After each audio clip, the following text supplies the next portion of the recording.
Civil society groups kick off their commemoration of the 40th anniversary of the EDSA People Power Revolution that ousted dictator Ferdinand Marcos Sr.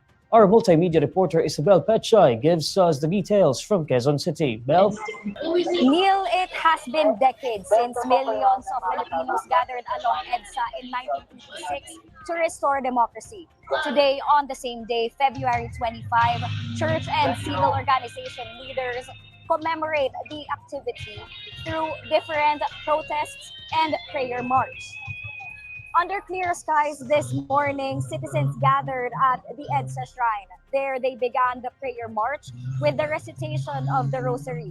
Religious leaders and civil organization representatives carried placards calling for accountability and an end to corruption.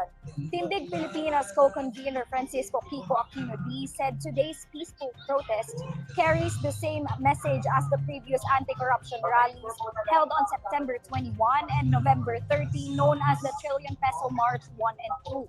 Their call, lahat ng kurakot dapat managot, or in English, all corrupt officials must be held accountable. By 9 a.m., participants started their march from the EDSA Shrine to the People Power Monument, where church and civil leaders offered flowers. They also pledged in front of the monument for the panata ng mamamayan, declaring, "Ako ang people power, tayo ang people power," or "I am people power, we are people power."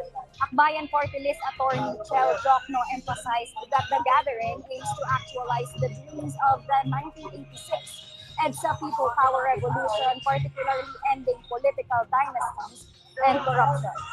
Other commemorative activities will also continue this afternoon. By 1 p.m., the Trillion Peso March pre-program begins. At 2 p.m., EDSA veterans will meet with the youth, and we are expecting that by 3 p.m., the main program, which is the Trillion Peso March 3, will commence. By 6 p.m., a mass will be conducted at the EDSA Shrine led by Archbishop Socrates Villegas. And to conclude the events, an 8 p.m. concert by Caritas Philippines featuring Ben and Ben will be held at Ipon Centros. Neil, this is separate from the EDSA at 40 protest organized by student leaders, Kilosang Bayan Kontra Kurakot or KBKK, and 80 more civil organizations. Their protest, on the other hand, will be conducted at EDSA Shrine, EDSA Ortigas, and People Power Monument from 1 to 5 p.m. As of 9:30 this morning, crowd estimate was at 2,000.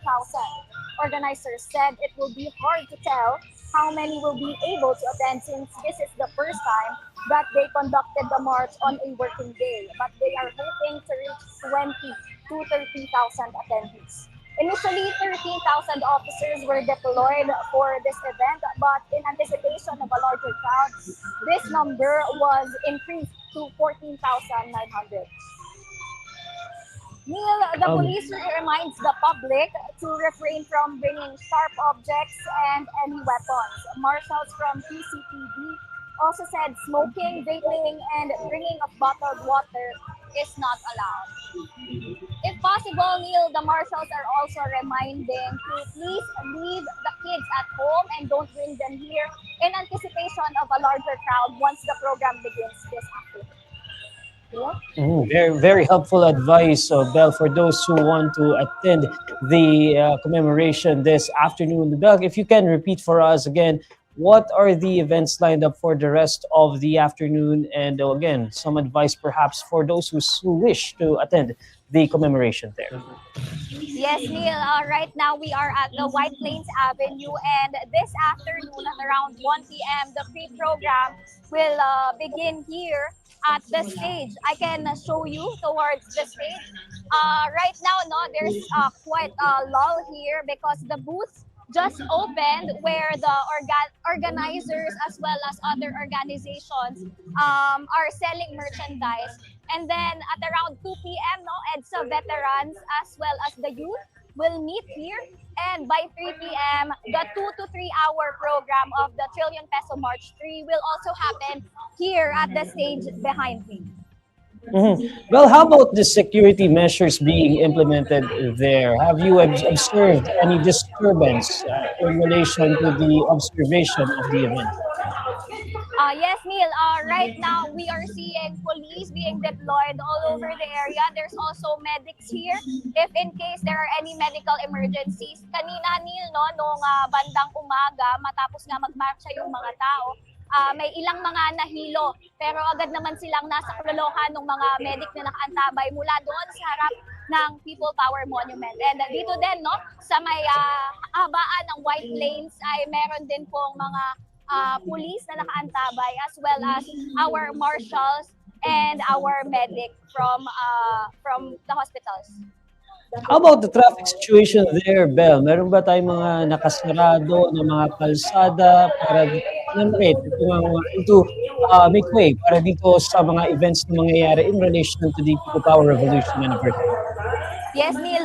Since last night, no, the White Plains is already closed to make way for the preparations. At ngayon ngang araw na to, no, ay sarado din itong kahabaan ng White Plains as well as yung mga roads po natin sa EDSA, kabilang po dyan mula dun sa People Power Monument hanggang sa GHQ Gate 3. Sarado po yan. And similarly, Katipunan Avenue, Ortigas Avenue, and Temple Drive are off limits to motorists. Kanina naman, Neil, no, simula doon sa EDSA Shrine, papunta dito sa White Plains, ay tuloy-tuloy naman yung daloy ng trapiko, bagamat may kaunting kabigatan. Pero nakita naman nating nakadeploy doon ang ating mga marshals, no, na nag-guide doon sa traffic. Hindi na nga masyadong nasusunod yung ating traffic signs dahil pinapriority yung mga congested roads para agad na makadaan. At paalala po sa mga motorista, no, to take alternative routes in lieu of the road closures. Nakita natin dito sa ating feed, mainit talaga yung panahon dyan. Paano naman yung mga measures for first aid and emergency situations katulad nun? Naka-ready ba tayo sa mga ganung klaseng sitwasyon? Yes, Neil, right now, no, matindi talaga yung init. Pero nakikita natin yung mga tao dito, no, hindi nagpapatinag sa init.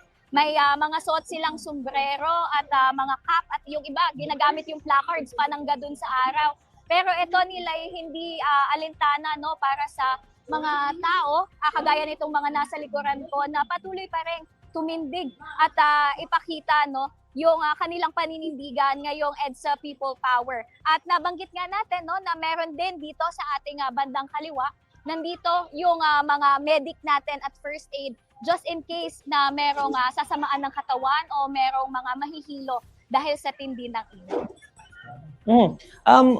Just for the information ng ating mga kababayan, no, so malinaw naman yung tawag ng ating mga kababayan na nandiyan ngayon.